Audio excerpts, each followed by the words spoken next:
आज है 16 अप्रैल 2024 दिन मंगलवार। नमस्कार, सुप्रभात। न्यूज छत्तीसगढ़ में आपका बहुत बहुत स्वागत है। इससे पहले आप छत्तीसगढ़ के कौन से जिले से न्यूज को देख रहे हैं, कमेंट में हमें जरूर बताइए। साथ ही डेली अपडेट रहने के लिए चैनल को सब्सक्राइब जरूर करें। मतदाता जागरूकता कैंपेन में भाग लेने पर मिलेगा 21,000 रुपए का इनाम। छत्तीसगढ़ में मतदाता जागरूकता को लेकर अभियान चलाया जा रहा है। इसके तहत रायपुर लोकसभा में वोटिंग प्रतिशत बढ़ाने जिला प्रशासन द्वारा स्वीप मतदाता जागरूकता अभियान चलाया जा रहा है। इसी अभियान के तहत 21 अप्रैल को मतदाता जागरूकता के लिए कार रैली का आयोजन किया जाएगा। रैली में भाग लेने वाले प्रतिभागियों को 21,000 रुपए का इनाम दिया जाएगा। रायपुर में लोकसभा सीट में मतदान का प्रतिशत बढ़ाने के लिए कार रैली निकाली जाएगी। इस दिन छत्तीसगढ़ आएंगी प्रियंका गांधी। प्रत्याशी भूपेश बघेल और बीरेश ठाकुर के पक्ष में करेंगी सभा। लोकसभा चुनाव बेहद नजदीक हैं। बता दें कि प्रदेश में 3 चरणों में मतदान होंगे, तो वहीं 4 जून को मतों की गणना की जाएगी। सभी पार्टी इस चुनाव में जीत के लिए कड़ी मेहनत कर रही हैं। वहीं आए दिन देश के दिग्गज नेताओं का दौरा जारी है। इसी बीच अब राहुल गांधी के बाद प्रियंका गांधी छत्तीसगढ़ दौरे पर आने वाली हैं। बस्तर में सुरक्षा व्यवस्था तगड़ी, 350 कंपनीज रहेंगी तैनात। बस्तर में पहले चरण के मतदान में चाक चौबंद सुरक्षा व्यवस्था होगी। जिस तरह निर्वाचन कार्यालय की तैयारियां हैं, इससे अधिकारियों ने उम्मीद जताई है कि बस्तर में मतदान का पिछला रिकॉर्ड ध्वस्त हो जाएगा। वहीं ज्यादा से ज्यादा मतदान होगा। बस्तर में वर्ष 2019 में 63.16% मतदान हुआ था। नक्सली खतरों से मुकाबला करने व सुरक्षित मतदान के लिए बस्तर में इस बार 350 कंपनीज तैनात रहेंगी। बिलासपुर, जबलपुर, बिलासपुर, प्रयागराज की बुकिंग बंद। छत्तीसगढ़ के बिलासपुर जिले से बड़ी खबर है। यहां से उड़ान भरने वाली एलायंस एयर ने जबलपुर और प्रयागराज के लिए बुकिंग बंद कर दी। इस वजह से यात्रियों को परेशानी का सामना करना पड़ रहा है। जानकारी के मुताबिक नए रिवाइज शेड्यूल में एलायंस एयर ने इस बुकिंग को बंद किया। लोगों को सिर्फ बिलासपुर से दिल्ली और बिलासपुर से कोलकाता सीधी विमान सेवा ही मिल सकेगी। बिलासपुर रेलवे का यह ऑडिटोरियम है शानदार, बनेगी पहचान। तितली चौक स्थित रेलवे का भव्य ऑडिटोरियम बनकर तैयार हो गया। 500 लोगों की क्षमता वाले इस ऑडिटोरियम में बड़े कार्यक्रमों के अलावा मीटिंग, विवाह, रिसेप्शन, सांस्कृतिक गतिविधियों के अलावा अन्य कार्यक्रमों को बेहतर ढंग से आयोजित किया जा सकता है। जिस डिजाइन व बड़े स्वरूप में तैयार किया गया है, उम्मीद है कि ये रेलवे की पहचान बनेगा। रेलवे में इस तरह के ऑडिटोरियम की बेहद आवश्यकता थी। हालांकि कई भवन हैं। छत्तीसगढ़ फॉर्मूले के दम पर चुनाव जीतना चाहती है कांग्रेस। इधर सफाया करने पर तुली बीजेपी। कांग्रेस अपने छत्तीसगढ़ फॉर्मूले के दम पर लोकसभा चुनाव में फतेह हासिल करना चाहती है। छत्तीसगढ़ में पहली बार कांग्रेस की सरकार में हुई किसान कर्ज माफी योजना को पूरे देश में लागू करना चाहती है। ये कांग्रेस के एक बड़े दांव के रूप में देखा जा रहा है। बस्तर की धरती से पूर्व कांग्रेस अध्यक्ष राहुल गांधी ने इस संबंध में उन्होंने ऐलान किया कि साल 2018 में छत्तीसगढ़ में जब हमारी सरकार बनी तो हमने प्रदेश के किसानों का कर्जा माफ किया था। छत्तीसगढ़ बोर्ड 10वीं 12वीं रिजल्ट को लेकर बड़ा अपडेट। सीजी बोर्ड यानी छत्तीसगढ़ माध्यमिक शिक्षा मंडल के बोर्ड परीक्षा परिणाम को लेकर बड़ी खबर सामने आ रही है। छत्तीसगढ़ बोर्ड 10 मई तक 10वीं और 12वीं का परिणाम 30 अप्रैल तक घोषित कर सकता है। कॉपीज का मूल्यांकन 14 अप्रैल को पूरा कर लिया जाएगा। जांच के बाद रिजल्ट तैयार करने में 10 दिनों का समय लग सकता है। आयुष्मान योजना में होने वाला है ये बड़ा बदलाव। सभी वर्ग के लोगों को मिलेगा मुफ्त इलाज। केंद्र सरकार की तरफ से देश के तमाम वर्ग के लोगों के लिए कई तरह की योजनाएं चलाई जाती हैं। ऐसे ही एक योजना गरीबों को मुफ्त इलाज देने के लिए चलाई जा रही है, जिसका नाम आयुष्मान भारत योजना है।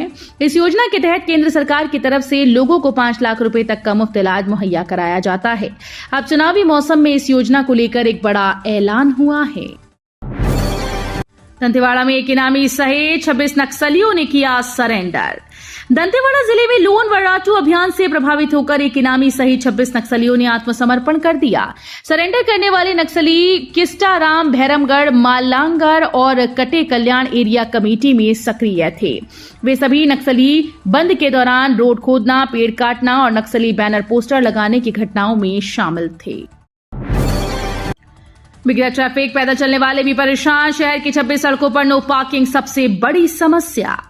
शहर के सड़कों पर लग रहे जाम की सबसे बड़ी वजह नो पार्किंग में खड़ी गाड़ियां हैं। दर्जनों प्रयोग के बाद भी पुलिस वाले इसे सुधार नहीं पाए।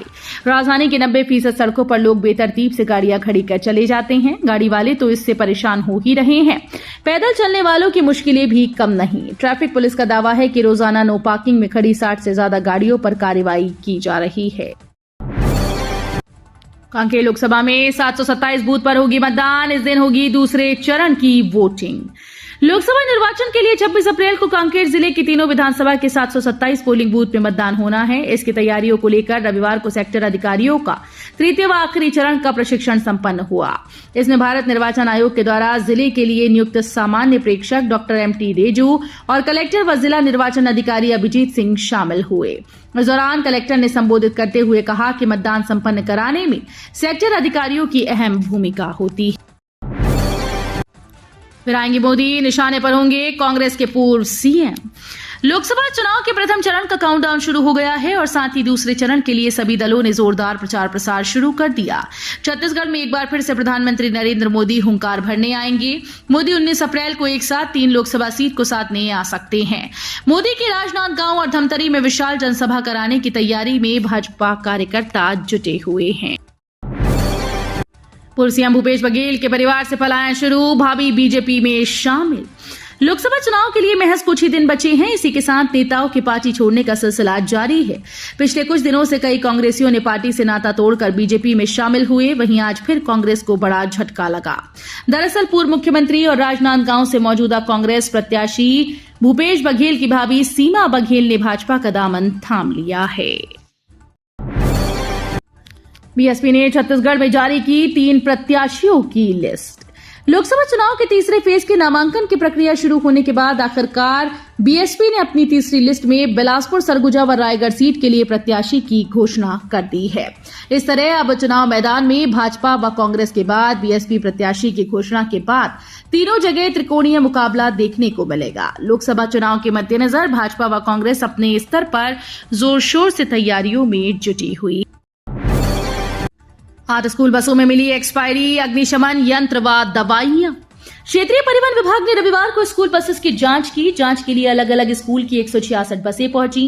विभाग की टीम ने सुप्रीम कोर्ट के निर्देश के अनुसार 16 बिंदुओं के आधार पर जांच की। इस दौरान 8 बसें ऐसी मिली जिसमें रखी अग्निशमन यंत्र एक्सपायरी हो चुकी थी। इसके अलावा प्राथमिक उपचार पेटी में रखी दवाइयां भी एक्सपायरी थी, जिसे लेकर चालक को जमकर फटकार लगाई गई। महंगाई व बेरोजगारी को रोकने बीजेपी के पास कोई ठोस उपाय नहीं।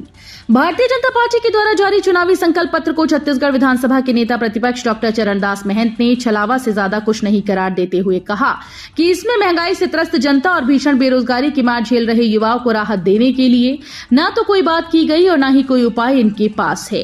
ये घोषणा पत्र निराशाजनक है, जिसमें बीजेपी ने सिर्फ और सिर्फ अपने फायदे के लिए जनता को संकल्प के नाम पर छलावा दिखाकर बरगलाने का काम किया है।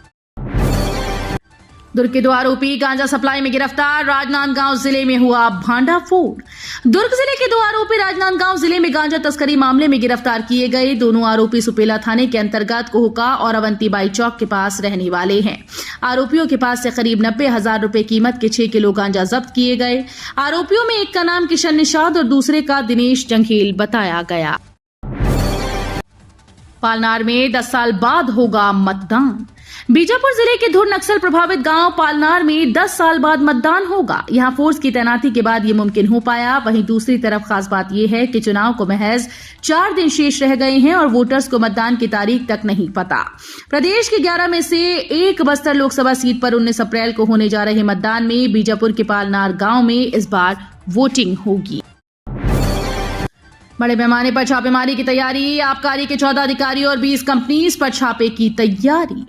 राज्य के 2000 करोड़ के आबकारी घोटाले में EOW बड़े पैमाने पर छापेमारी की तैयारी में है। आबकारी के 14 अधिकारी और 20 से ज्यादा शराब का कारोबार करने वाली कंपनीज जांच के घेरे में हैं।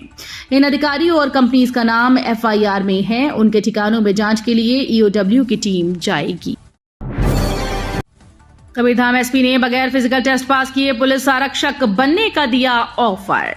छत्तीसगढ़ के कबीरधाम में इन दिनों पुलिस में आरक्षक बनाने के ऑफर को लेकर खूब चर्चा है। दरअसल कबीरधाम पुलिस अधीक्षक ने जिले के युवाओं को नक्सलियों के ठिकाने बताने के बदले पुलिस विभाग में नौकरी का ऑफर दिया। इस ऑफर की चारों तरफ खूब चर्चा है। हालांकि भले ही पुलिस अधीक्षक ने नौकरी देने का पर्चा बंटवाया, लेकिन प्रशासनिक तौर पर सरकारी नौकरी में ऐसी नियुक्ति नहीं होती है। कन्हैया कुमार की जनसभा में पीएम मोदी को गाली देने वाला युवक गिरफ्तार, भाजपा ने की शिकायत। भारतीय जनता पार्टी संयोजक विधानसभा मस्तूरी की शिकायत पर प्रधानमंत्री के खिलाफ अपशब्दों का प्रयोग करने वाले युवक को गिरफ्तार कर लिया गया है। गिरफ्तार आरोपी को न्यायालय में पेश कर मस्तूरी पुलिस आगे की कार्रवाई कर रही है। पुलिस के अनुसार देवरी खुर्द निवासी बीपी सिंह पिता चंद्रभान सिंह भारतीय जनता पार्टी संयोजक विधानसभा मस्तूरी के पद पर कार्यरत है। बीपी सिंह ने शिकायत में बताया कि शनिवार को आयोजित ग्राम भदौरा में कांग्रेस के राष्ट्रीय प्रवक्ता कन्हैया कुमार का आम सभा कार्यक्रम था। कार्यक्रम के दौरान कन्हैया कुमार मीडिया को बाइट दे रहे थे। इस दौरान मौके पर उपस्थित अरविंद सोनी ने प्रधानमंत्री को अपमानित करने के उद्देश्य से आपत्तिजनक बातें कही। लोकसभा चुनाव में महादेव सट्टा चलाने वालों ने कितना दिया भाजपा को चंदा। छत्तीसगढ़ में अमित शाह के दौरे के बाद पूर्व सीएम भूपेश बघेल ने इस बार महादेव सट्टा मामले को लेकर भाजपा सरकार पर गंभीर आरोप लगाए। बघेल ने अमित शाह से सवाल पूछते हुए डबल इंजन की सरकार पर महादेव सट्टा का संचालन का आरोप लगाया है। लोकसभा चुनाव में नगरनार स्टील प्लांट बना बड़ा मुद्दा। बस्तर लोकसभा चुनाव से पहले नगरनार स्टील प्लांट बड़ा मुद्दा बन गया है। नगरनार गांव की महिलाएं इस प्लांट में बराबरी का अधिकार मांग रही हैं। उन्हें उम्मीद है कि इस प्लांट में नौकरी मिलेगी और उनका भविष्य सुरक्षित हो सकेगा। बिलासपुर में 18 अप्रैल को हनुमान चालीसा का महापाठ, पिछले 13 सालों से हो रहा आयोजन। बिलासपुर में हनुमान चालीसा महापाठ का आयोजन 18 अप्रैल को श्रीकांत वर्मा मार्ग स्थित कुंदन पैलेस में शाम 6 बजे से होगा। इसमें संगीत में सामूहिक हनुमान चालीसा पाठ के साथ आध्यात्मिक गुरु पंडित विजय शंकर मेहता हुई ई सोई जो राम रची राखा विषय पर प्रवचन देंगे। संगवारी मतदान केंद्रों में सिर्फ महिला दल कराएंगी वोट। जीपीएम कलेक्टर ने डमी पोलिंग बूथ में किया मतदान। गौरेला पिंडरा मरवाही में लोकसभा निर्वाचन 2024 में महिला मतदान दलों की भागीदारी सुनिश्चित करने जिला निर्वाचन कार्यालय विशेष पहल कर रही है। इसके तहत नगरीय क्षेत्रों के सभी 37 संगवारी मतदान केंद्रों में आगामी 7 मई को सिर्फ महिला मतदान दल द्वारा मतदान कराया जाएगा। इसमें नगरीय क्षेत्र गौरेला में 16, पेंड्रा में 11, मरवाही में 10 संगवारी मतदान केंद्र बनाए गए हैं।